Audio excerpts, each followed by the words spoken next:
നമസ്കാരം സുഹൃത്തുക്കളെ, എല്ലാവർക്കും വീണ്ടും സ്വാഗതം. ഇലക്ട്രീഷ്യൻ ട്രേഡുമായി ബന്ധപ്പെട്ട മോഡ്യൂൾ നമുക്ക് തുടരാം. എന്റെ പേര് അനു. ഞാൻ നിമിക്ക് വേണ്ടി സിംഗിൾ ഫേസ് എനർജി മീറ്ററിന്റെ പിശകുകൾ പരിശോധിക്കുക എന്ന ഈ പരിശീലന പാഠത്തിലൂടെ നിങ്ങൾക്ക് വേണ്ട മാർഗനിർദ്ദേശങ്ങൾ നൽകാൻ പോവുകയാണ്. ചെലവഴിക്കുന്ന വൈദ്യുതിയുടെ അളവ് കണക്കാക്കാൻ എല്ലാ വീടുകളിലും വാണിജ്യ സ്ഥാപനങ്ങളിലും ഉപയോഗിക്കുന്ന വളരെ സാധാരണമായ ഒരു ഉപകരണമാണ് എനർജി മീറ്റർ. എന്നാൽ ശരിയായ റീഡിംഗ് ലഭിക്കുന്നതിന് അവയ്ക്ക് ഒരു പിശക് തിരുത്തൽ ആവശ്യമാണെന്ന് നിങ്ങൾക്കറിയാമായിരുന്നു? ഈ പരിശീലന പാഠത്തിൽ ഞങ്ങൾ അതിനെക്കുറിച്ച് വിശദമാക്കുന്നതാണ്. ഈ പരിശീലന പാഠം പൂർത്തിയാക്കുമ്പോൾ നിങ്ങൾക്ക് ചുവടെ പറയുന്നവ ചെയ്യാൻ കഴിയും. സിംഗിൾ ഫേസ് എനർജി മീറ്ററിൽ ഉണ്ടാകുന്ന പിശക് തിരിച്ചറിയുക, എനർജി മീറ്റർ അതിൻ്റെ ആരംഭ കറണ്ട് പിശകിനായി പരിശോധിക്കുക, സിംഗിൾ ഫേസ് എനർജി മീറ്ററിലെ പിശകുകൾ നിർണ്ണയിക്കുന്നതിന് അനുയോജ്യമായ ലോഡിംഗ് ക്രമീകരണങ്ങൾ തിരഞ്ഞെടുക്കുക, ഒരു എനർജി മീറ്ററിലെ ശതമാന പിശക് നിർണ്ണയിക്കുക.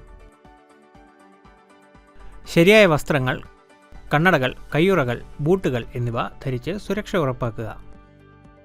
ഈ പരീക്ഷണത്തിന് ആവശ്യമായ ഉപകരണങ്ങൾ ഇവയാണ്: ഇലക്ട്രീഷ്യൻ്റെ tool kit, single phase energy meter 5 ampere 250 volt,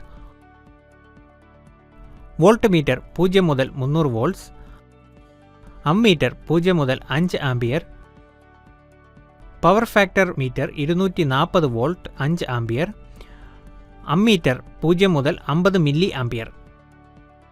ആവശ്യമായ എക്യുപ്മെൻറ്റുകൾ ഇവയാണ്: ബ്രേക്ക് ലോഡ് 240 വോൾട്ട് 1/2 കിലോവാട്ട് എന്നിവയുള്ള single phase capacitor motor, lamp load single phase 240 volt 1.25 kilowatt, single phase auto transformer 0 മുതൽ 270 വോൾട്ട്സ് 8 ആംപിയർ. ആവശ്യമുള്ള മറ്റ് സാമഗ്രികൾ ഇവയാണ്: ഹോൾഡറിനൊപ്പം electric bulb 5 watt 240 volt, 10 metre PVC insulated cable 1.5 square millimetre 1100 volt grade. പരിശീലന ഏരിയയിലേക്ക് പ്രവേശിക്കുന്നതിന് മുമ്പ് വൈദ്യുതോർജ്ജത്തിന്റെയും എനർജി മീറ്ററുകളുടെയും ചില അടിസ്ഥാന കാര്യങ്ങളെക്കുറിച്ച് നമുക്ക് നോക്കാം. എനർജി മീറ്റർ എന്നത് ഒരു ഉപഭോക്താവ് ഉപയോഗിക്കുന്ന വൈദ്യുതോർജ്ജത്തിന്റെ അളവ് അളക്കുന്നതിനുള്ള ഒരു വൈദ്യുത ഉപകരണമാണ്.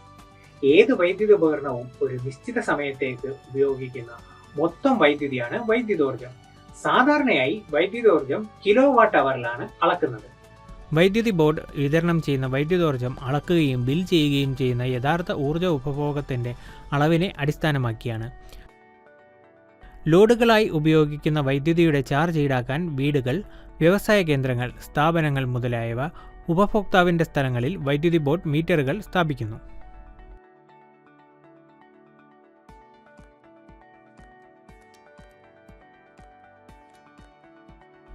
ഈ മീറ്ററിൽ കറങ്ങുന്ന ഒരു അലൂമിനിയം ഡിസ്ക് ഉണ്ട്. ഇതിൻ്റെ കറക്കമാണ് ലോഡിൻ്റെ വൈദ്യുതി ഉപഭോഗം നിർണ്ണയിക്കുന്നത്. 2 വൈദ്യുത കാന്തങ്ങളുടെ വായു വിടവുകൾക്കിടയിൽ ഒരു ലംബ സ്പിൻഡലിൽ ഭാരം കുറഞ്ഞ കറങ്ങുന്ന അലൂമിനിയം ഡിസ്ക് സ്ഥാപിച്ചിരിക്കുന്നു. ഒരു കാന്തത്തിന് പ്രഷർ കോയിലും മറ്റൊന്നിന് കറണ്ട് കോയിലും ഉണ്ട്. നേർത്ത കമ്പിയുടെ ധാരാളം ചുറ്റുകളുള്ള പ്രഷർ കോയിൽ വിതരണ മെയിനുകളിലുടനീളം ബന്ധിപ്പിച്ചിരിക്കുന്നു. കട്ടിയുള്ള വയർ ചുറ്റുകൾ കുറവുള്ള കറണ്ട് കോയിൽ ലോഡുമായി ശ്രേണിയിൽ ബന്ധിപ്പിച്ചിരിക്കുന്നു. അതിനാൽ അത് ലോഡ് കറണ്ട് വഹിക്കുന്നു. പ്രഷർ കോയിൽ വിതരണ വോൾട്ടേജിന് ആനുപാതികമായ കാന്തികക്ഷേത്രം ഉൽപ്പാദിപ്പിക്കുന്നു. കറണ്ട് കോയിൽ ലോഡ് കറണ്ടിന് ആനുപാതികമായ കാന്തികക്ഷേത്രം ഉൽപ്പാദിപ്പിക്കുന്നു. കറണ്ട് കോയിലും പൊട്ടൻഷ്യൽ കോയിലും ഉൽപ്പാദിപ്പിക്കുന്ന കാന്തികക്ഷേത്രങ്ങളുടെ പ്രതിപ്രവർത്തനം ഡിസ്കിൽ ഒരു ഡ്രൈവിംഗ് ടോർക്ക് ഉണ്ടാക്കുന്നു. ഈ ഡ്രൈവിംഗ് ടോർക്ക് കാരണം ഡിസ്ക് കറങ്ങാൻ തുടങ്ങുന്നു. ഡിസ്ക് റൊട്ടേഷൻ്റെ വേഗത കോയിലുകളുടെ വൈദ്യുത പ്രവാഹത്തിനും വോൾട്ടേജിനും ആനുപാതികമാണ്. ഡിസ്കിൻ്റെ ഒരു വശത്ത് കുതിരലാട ആകൃതിയിലുള്ള സ്ഥിരമായ ഒരു കാന്തം സ്ഥാപിച്ചിരിക്കുന്നു. ഈ സ്ഥിരകാന്തം ഡിസ്കിൽ ബ്രേക്കിംഗ് ടോർക്ക് പ്രയോഗിക്കുന്നു. ഈ ബ്രേക്കിംഗ് ടോർക്ക് ഡിസ്കിൻ്റെ ചലനത്തെ എതിർക്കുന്നു. അങ്ങനെ അതിൻ്റെ വേഗത കുറയ്ക്കുകയും ലോഡിംഗ് വിച്ഛേദിക്കുമ്പോൾ ഡിസ്കിനെ നിഷ്ക്രിയാവസ്ഥയിലേക്ക് കൊണ്ടുവരികയും ചെയ്യുന്നു. ഡിസ്കിൻ്റെ സ്പിൻഡലിൽ ഘടിപ്പിച്ചിരിക്കുന്ന ഒരു ഗിയർ സിസ്റ്റത്തിൻ്റെ സഹായത്തോടെ സൈക്ലോമീറ്റർ ഡിസ്കിൻ്റെ കറക്കം കണക്കാക്കുന്നു.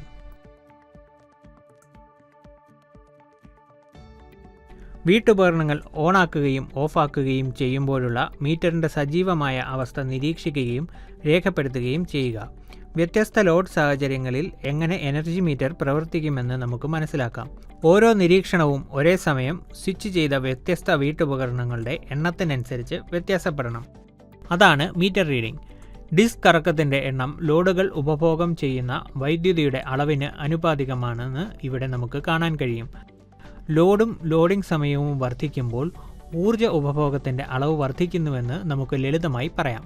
അടുത്തതായി ഒരു എനർജി മീറ്ററിൽ ക്രീപ്പിംഗ് പിശക് എന്നാൽ എന്താണെന്ന് നോക്കാം. ക്രീപ്പിംഗ് എന്നത് പ്രഷർ കോയിലിലേക്ക് വോൾട്ടേജ് മാത്രം നൽകുമ്പോൾ അലൂമിനിയം ഡിസ്ക് തുടർച്ചയായി കറങ്ങുകയും കറണ്ട് കോയിലിലൂടെ ഒരു വൈദ്യുതിയും ഒഴുകാതിരിക്കുകയും ചെയ്യുന്ന പ്രതിഭാസമാണ്. മീറ്ററിൽ ലോഡൊന്നും ഘടിപ്പിച്ചിട്ടില്ലെങ്കിലും എനർജി മീറ്ററിൽ വളരെ ചെറിയ അളവിൽ ഊർജം ഉപയോഗിക്കുമ്പോൾ ഉണ്ടാകുന്ന ഒരു പിശകാണ് ക്രീപ്പിംഗ്.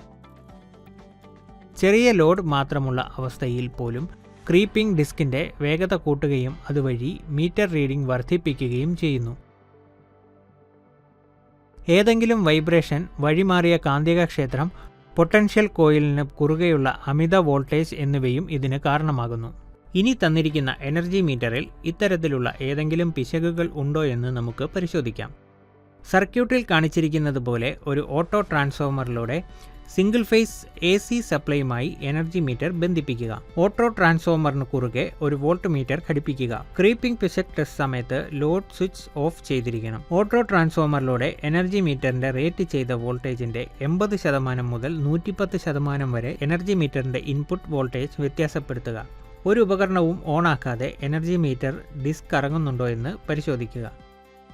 ഡിസ്ക് കറങ്ങാത്തതിനാൽ ക്രീപ്പിംഗ് പിശക് ഇല്ലെന്ന് നമുക്ക് പറയുവാൻ കഴിയും.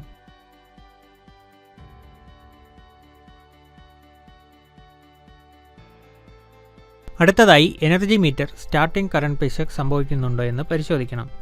യൂണിറ്റി പവർ ഫാക്ടറിൽ റേറ്റ് ചെയ്ത അടിസ്ഥാന വൈദ്യുത പ്രവാഹത്തിൻ്റെ 0.5% മീറ്റർ ഊർജം രേഖപ്പെടുത്താൻ തുടങ്ങണം. ഇപ്പോൾ എനർജി മീറ്ററിലേക്ക് 5 വാട്ട് ലാമ്പ് കണക്ട് ചെയ്ത് ഡിസ്ക് റൊട്ടേഷൻ പരിശോധിക്കുക. മീറ്റർ ഡിസ്ക് കറങ്ങാൻ തുടങ്ങുന്നതിനാൽ സ്റ്റാർട്ടിംഗ് കറണ്ട് പിശക് ഇല്ലെന്ന് നമുക്ക് പറയാൻ കഴിയും. ഇപ്പോൾ നമുക്ക് സിംഗിൾ ഫേസ് എനർജി മീറ്ററിൽ ശതമാന പിശകിനുള്ള പരിശോധന നടത്താം. പരീക്ഷണം സർക്യൂട്ടിലെ വ്യത്യസ്ത ലോഡുകളിൽ നടത്തുക. കാണിച്ചിരിക്കുന്ന സർക്യൂട്ട് അനുസരിച്ച് കണക്ഷനുകൾ ഉണ്ടാക്കുക. ഇവിടെ നമുക്ക് 1.25 കിലോവാട്ടിൻ്റെ കണക്റ്റഡ് ലോഡുകൾ ഉണ്ട്. തുടക്കത്തിൽ എല്ലാ ലാമ്പ് സ്വിച്ചുകളും തുറന്ന രീതിയിൽ വെക്കുക. എനർജി മീറ്ററിൻ്റെ മുഴുവൻ ലോഡിൻ്റെയും 25% വെച്ച് റീഡിങ്ങുകൾ നിരീക്ഷിക്കുകയും രേഖപ്പെടുത്തുകയും ചെയ്യുക. യഥാക്രമം 50%, 75%, 100% ലോഡ് ഉപയോഗിച്ച് പരീക്ഷണം ആവർത്തിക്കുക. റീഡിങ്ങുകൾ പട്ടികയിൽ രേഖപ്പെടുത്തണം. യഥാർത്ഥ ഊർജം V×I×cos ∅ T-നെ 1000×3600 കൊണ്ട് ഹരിച്ചാണ് കണക്കാക്കേണ്ടത്. ഇവിടെ T എന്നത് സെക്കൻഡിൽ സമയം, V എന്നത് വോൾട്ടേജ്, I എന്നത് ആംപിയറുകളിൽ കറണ്ട്, ∅ എന്നത് 45 റേഡിയൻസ് എന്നിവയാണ്. ഓരോ ലോഡ് അവസ്ഥയ്ക്കും ലോഡ് സ്ഥിരമായി നിലനിർത്തുക. എനർജി മീറ്റർ ഡിസ്കിൻ്റെ കറക്കുകളുടെ എണ്ണം 2 മിനിറ്റ് എണ്ണി പട്ടികയിൽ എണ്ണം രേഖപ്പെടുത്തുക. പരീക്ഷണങ്ങളിൽ ഓരോ തരം ലോഡിനും എനർജി മീറ്റർ രജിസ്റ്റർ ചെയ്ത ഊർജം കണക്കാക്കേണ്ടത് നൽകിയിരിക്കുന്ന സൂത്രവാക്യം ഉപയോഗിച്ചാണ്. ലോഡ് ലാമ്പുകൾ റെസിസ്റ്റീവ് ലോഡുകളായി കണക്കാക്കപ്പെടുന്നു. ഇൻഡക്റ്റീവ് ലോഡിനായി ചിത്രത്തിൽ കാണിച്ചിരിക്കുന്നതുപോലെ 0.5 കിലോവാട്ട് ബ്രേക്ക് ലോഡുള്ള സിംഗിൾ ഫേസ് കപ്പാസിറ്റർ മോട്ടോർ ഉപയോഗിച്ച് സർക്യൂട്ട് ബന്ധിപ്പിക്കുക. മോട്ടറിൻ്റെ ബ്രേക്ക് ലോഡ് വ്യത്യാസപ്പെടുത്തിക്കൊണ്ട് ഇൻഡക്റ്റീവ് ലോഡ് ക്രമീകരിക്കുക. മീറ്റർ റീഡിങ്ങുകൾ 25%, 50%, 75%, 100% എന്നിങ്ങനെ രേഖപ്പെടുത്തുക. റെക്കോർഡ് ചെയ്ത ഊർജം മൈനസ് യഥാർത്ഥ ഊർജം ഈക്വൽ ടു പിശക് എന്ന സൂത്രവാക്യം ഉപയോഗിച്ച് പിശക് കണക്കാക്കുക. R-A കൊണ്ട് ഹരിച്ച് 100 കൊണ്ട് ഗുണിച്ചാൽ കിട്ടുന്നതാണ് ശതമാന പിശക്. ഇവിടെ R എന്നത് രജിസ്റ്റർ ചെയ്ത ഊർജവും A എന്നത് യഥാർത്ഥ ഊർജവുമാണ്. ശതമാന പിശക് അന്താരാഷ്ട്ര മാനദണ്ഡമനുസരിച്ച് പ്ലസ് അല്ലെങ്കിൽ മൈനസ് 2% കവിയാൻ പാടില്ല. സിംഗിൾ ഫേസ് എനർജി മീറ്റർ പരിശോധിക്കുന്നതിനുള്ള പരിശീലന പാഠം ഇവിടെ അവസാനിക്കുന്നു. വീഡിയോ കണ്ടെത്തിച്ചതിന് ശേഷം താഴെ പറയുന്നവ മനസ്സിലാക്കാൻ കഴിയുമെന്ന് ഞാൻ പ്രതീക്ഷിക്കുന്നു. എനർജി മീറ്ററിലെ ക്രീപ്പിംഗ് തിരിച്ചറിയുക. എനർജി മീറ്റർ അതിൻ്റെ ആരംഭ കറണ്ട് പിശകിനായി പരിശോധിക്കുക. എനർജി മീറ്ററിലെ പിശകുകൾ നിർണ്ണയിക്കുന്നതിന് അനുയോജ്യമായ ലോഡിംഗ് ക്രമീകരണങ്ങൾ തിരഞ്ഞെടുക്കുക. ഒരു എനർജി മീറ്ററിലെ ശതമാന പിശക് നിർണ്ണയിക്കുക. കണ്ടതിന് നന്ദി. അടുത്ത പരിശീലന പാഠത്തിൽ വീണ്ടും കാണാം.